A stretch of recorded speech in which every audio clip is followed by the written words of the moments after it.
સુપ્રભાત. અહીં ઉપસ્થિત ટ્રસ્ટીગણ, નિર્ણાયકગણ, શિક્ષકગણ, વાલીગણ અને મારા વહાલા મિત્રો, હું વાઘેલા વ્રજપ્રિયાબા ધોરણ 7માં અભ્યાસ કરું છું અને આજનો મારો વિષય છે આત્મનિર્ભર ભારત. આત્મનિર્ભર એક સકારાત્મક શબ્દ છે. કોઈ પણ વ્યક્તિ, પરિવાર કે દેશ માટે આત્મનિર્ભર બનવું એ ખૂબ જ ગર્વની વાત છે. આત્મનિર્ભર ભારતનો દ્રષ્ટિકોણ આપણા લોકલાડીલા પ્રધાનમંત્રી શ્રી નરેન્દ્રભાઈ મોદી દ્વારા આપવામાં આવેલ છે અને તેની પ્રથમ જાહેરાત 12મી મે 2020માં થઈ હતી. જ્યારે આપણા દેશની જરૂરી ચીજ વસ્તુઓ માટે વિદેશ પર આશા રાખવી પડે, નિકાસની સામે આયાત વધે, ત્યારે ડોલરની સામે રૂપિયો તૂટે છે, ત્યારે આપણને ખૂબ જ દુઃખ થાય છે. પરંતુ આ દુઃખને આનંદમાં ફેરવવા માટે આપણા દેશના અર્થતંત્રને આત્મનિર્ભર બનાવવું ખૂબ જ જરૂરી છે. આત્મનિર્ભર ભારતનો મુખ્ય હેતુ આત્મવિશ્વાસ અને આત્મસંતુષ્ટિનો છે. આપણા દેશમાં નાની મોટી બધી ચીજ વસ્તુઓ ઉત્પાદન કરી શકે છે.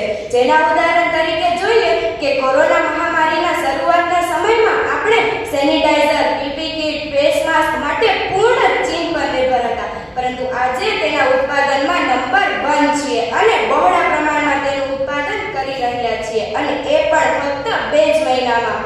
આનાથી આપણને ઘણો ફાયદો થઈ શકે છે, જેમ કે આપણા દેશમાં માલનું ઉત્પાદન વધશે, ઉદ્યોગોનું પ્રમાણ વધશે, યુવાનોમાં રોજગારી વધશે અને ગરીબી ઓછી થશે. કોઈ પણ પ્રકારની નિર્ભરતા એ એક ગુલામી જ છે. મોદીજીએ જાહેરાતમાં કહ્યું હતું કે વોકલ ફોર લોકલ, એટલે કે પોતાની જ બનાવટ વાપરો અને ગર્વથી પ્રચાર કરો. ઇતિહાસના પન્ના ફેરવીને વાત કરીએ તો આ એ સમયની વાત છે જ્યારે ભારતમાં અંગ્રેજોનું રાજ હતું. આ એ સમયની વાત છે જ્યારે ભારતમાં અંગ્રેજી વસ્તુઓનું રાજ હતું. જ્યારે ઈસવીસન 1927માં મોહનલાલ દયાળે ભારતીય બજારમાં જઈને જોયું કે વિદેશી બિસ્કિટો વેચાતા હતા અને તેની કિંમતના કારણે ભારતના લોકો ખરીદી શકતા ન હતા, અને એ બિસ્કિટ માત્ર ને માત્ર અંગ્રેજોને ખાવાની ચીજ બની ગઈ હતી.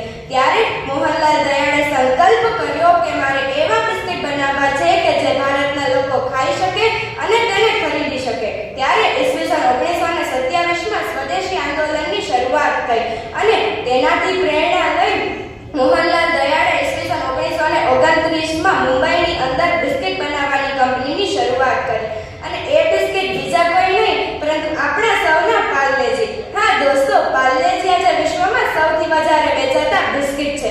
પરંતુ અહીં ગર્વની વાત તો એ છે કે બિસ્કિટ બનાવવાની કંપનીની શરૂઆત આત્મનિર્ભરતાના સંકલ્પથી થઈ હતી. આવો બીજો જ સંકલ્પ ગ્રહણ કરનાર જમશેદજી ટાટા. હા દોસ્તો, જમશેદજી ટાટા જ્યારે મુંબઈની અંદર એક હોટલમાં પ્રવેશ મેળવતા, તેમને પ્રવેશ ન આપતા એક બોર્ડ બતાવવામાં આવ્યું અને તેની અંદર લખ્યું હતું કે આ હોટલમાં ભારતીયો અને કૂતરાઓને આવવાની મંજૂરી નથી. તે જોઈને તેમને ખૂબ જ દુઃખ થયું અને તેમને સંકલ્પ કર્યો કે મારે એવી હોટલ બનાવવી છે કે વિદેશો પણ તેના વખાણ કરતા થાકે નહીં. ત્યારે મુંબઈની આન અને આપણા દેશની શાન હોટલ તાજ મુંબઈની અંદર 1903માં બનાવવામાં આવી. ભારત ભલે આજથી 73 વર્ષ પહેલા આઝાદ થયું હોય, પરંતુ આજે 73 વર્ષ પછી આત્મનિર્ભરતાનો સંકલ્પ કરી ભારતીય બજારને વિદેશી વસ્તુઓના રાજથી આઝાદી અપાવવાની છે. ચીનને હરાવવા માટે બોર્ડર પર તોપો લગાડવા જરૂરી નથી, પરંતુ ચીની વસ્તુઓનો ત્યાગ કરી તેનો બહિષ્કાર કરવામાં આવે તો વગર યુદ્ધે ચીની અર્થતંત્રની કમર ભાંગી શકાય તેમ છે. ટાંકણી જેવી વસ્તુ માટે વિદેશ પર આશા રાખતો દેશ આજે તેજસ જેવા ફાઇટર પ્લેનો ઉડાડીને દુનિયાની સામે આંખ મિલાવીને ઊભો રહી શકે તેમ છે.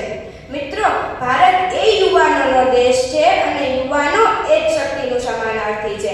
આપણા દેશમાં શક્તિ અને સંશોધનની કઈ કમી નથી. કમી છે તો માત્ર ને માત્ર સંકલ્પની છે. તો આજે આપણે સૌએ સંકલ્પ કરવાનો છે કે ભારતને આત્મનિર્ભર બનાવવા આપણે સૌએ એક ડગલું આગળ વધારવાનું છે. મારું એક આત્મનિર્ભર ભારત બનાવવાનું સપનું છે. હું તમને ભારતને આગળ લઈ જવા વિનંતી કરું છું. દરેક નાગરિકે શિક્ષિત બનવું પડશે અને આત્મનિર્ભરતાનો પાઠ જનતા સુધી પહોંચાડવો પડશે.